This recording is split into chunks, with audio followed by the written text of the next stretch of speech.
এই গরুটা বিক্রি হবে। কেউ যদি কুরবানি দেওয়ার জন্য ভালো কোনো গরু খুঁজতেছেন তাহলে এইটা দেখেন। এইটা অনেক বড় জাতের গরু। গরুটাতে কোথাও কোনো খুঁত নেই।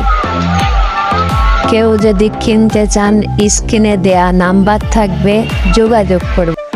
গরুটার ওজন হতে পারে 10.5 থেকে 11 মণ।